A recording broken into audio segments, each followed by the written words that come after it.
баратыныма бара берейін деген отношение керек емес.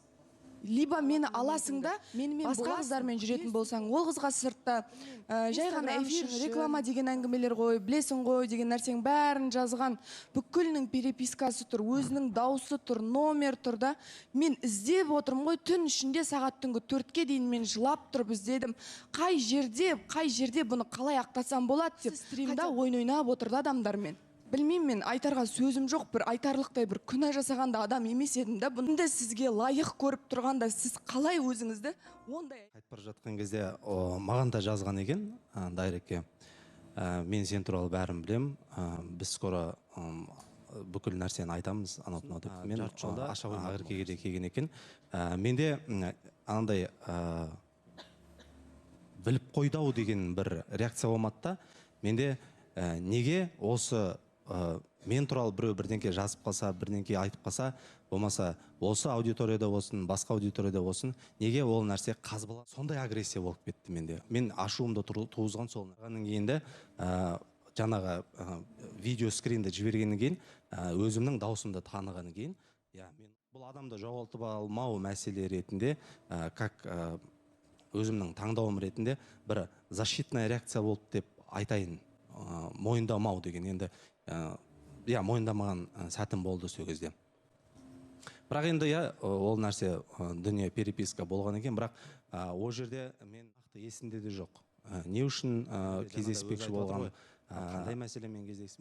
Маған сен туралы ақпарат келген кезде фотолар келеді, мен ашпаймын, заблокировать етемін деп. Мен айтқам жоқ бұл кезде Ақеркеге, сен туралы фото келеді деп. Сен туралы да айтады ғой, би туралы. Бірақ мен оған ол нәрсе болды, бірақ мен қазірде айта кетіп отырмын, не мәселемен кездеспекші болдым, қалай болды, мен нақты есімде де жоқ. Может, жұмыс барысымен кездестім екен.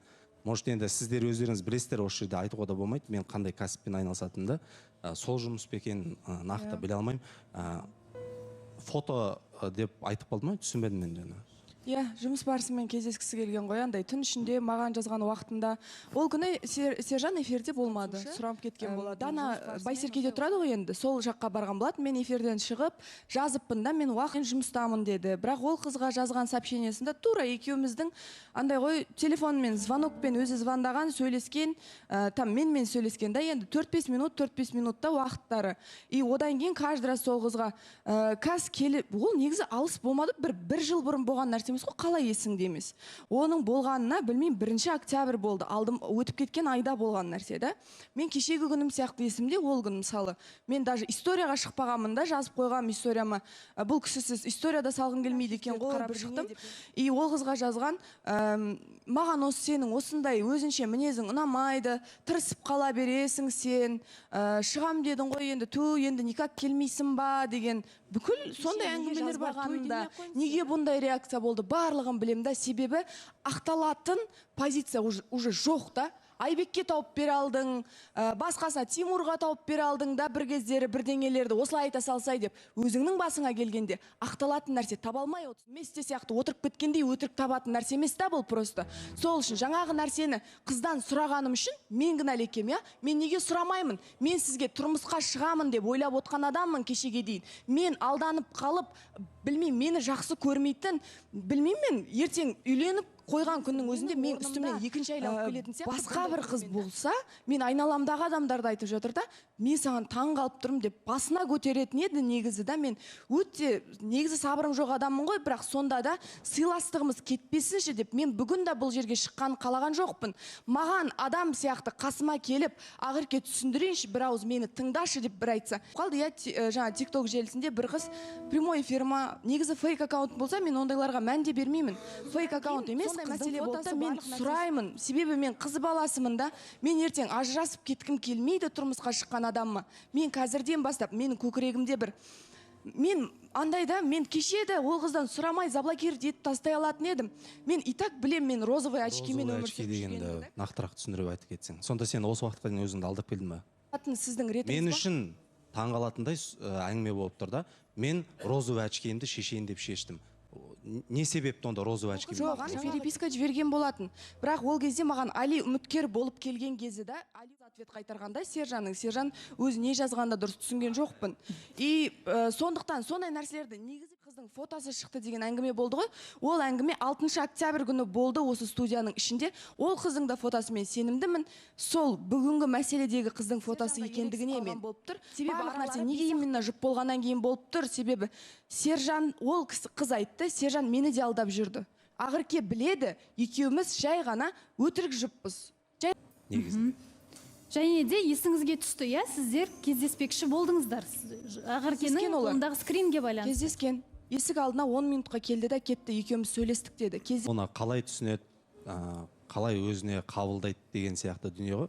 Әркімнің өзінің шындығы бар ғой негізінде. Жаңада Айбекті қорғап кеттің деп, ол енді расыменен де ол жердегі қорғаған дүние ол бүкіл қатысушыларға мәлім. Менің ойымша жаңаға дейінгі айтылған әңгіменің маңызы жоқ сияқты. Ең маңызды мәселе нақты Ақеркеге келген ақпарат және де сіздің оны мойындап отырғаныңыз. Мәселе. Менің ешқандай да сіздің сезіміңіздің бар екеніне күмәнім жоқ.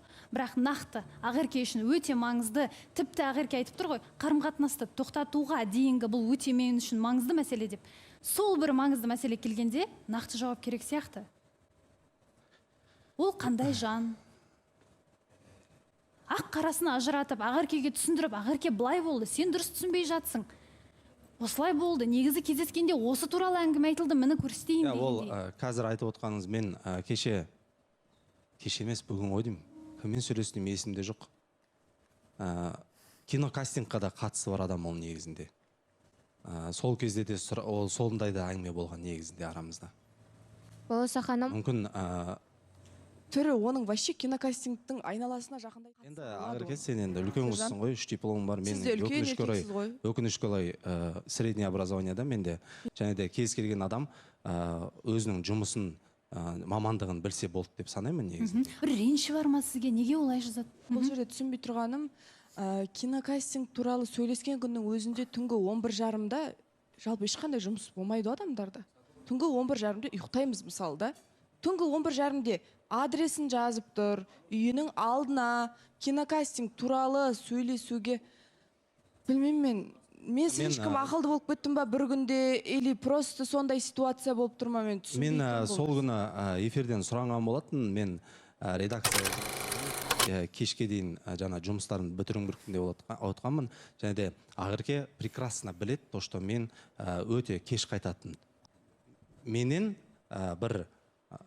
кінәлімін, мен дұрыс емес менікі деген дүниені естігісі кеп тұрған сияқты болып көрінеді маған негізінде ше. Өйткені жаңағы кезде мен қадалып отқан жоқпын бұл сөзге. Бірақ мен розовый очкиімді шешуім керекпін деген сөз маған да кішкене бір басқашалау көрініп. Осы уақытқа дейін өзін алдап келді ма деген ой болып тұрды. Жоқ, розовый очки деген просто бір адамның қателіктерін, бір сөздерін мимо өткізе салу. Просто да мен алдап кетті деген нәрсе емес. Просто бір нәрселерді ұрыс болмасын деп, істей салу. Тек жақсы жағын көру. Мен айтпаймын, менде жамандық жоқ деп. Менде де жаман неше түрлі қасиет бар да. Просто мен Сержанға қазір бір төтесінен сұрақ қойғым келіп отыр да бұл жерде. Сіз бүгін мені и сол қыздың енді адресін білесіз ғой, үшеуміз бір жерде кездесе аламыз ба? Ала ма? Мен бүйтіп айттым. Ертең кездесе алмаймын дедім. Өйткені баратын жер бар неден кейін, эфирден кейін. Суббота күні үшеуміз кездесейік дедім. Жоқ, бүгін именно сіз үшін бұл мәселе қызық па? Или бүгінгі болатын, жаңа бойма не болайын деп жатыр, сол мәселе қызық па? Менде запланированный нәрсе бар. Хорошо. Суббота күні кездесе аламын. Балауса ханым. Уақыт керек, және де түсіндіріп бере алатын мүмкіншілік керек деп келе, бір кішкентай минус үшін, түсініксіз минус үшін бар нәрсені сызып тастауға болмайды деп ойлаймын. Сондықтан Ақерке қазір ашуын басады деп ойлаймын. Кішкене сабауымызға түсеміз деп ойлаймын. Мен де өзімнің қазір үнсіз отырғанымды түсініп отырмын, дұрыс емес екенін мойындап отырмын. Және де бізге әлі де сөйлесу керек.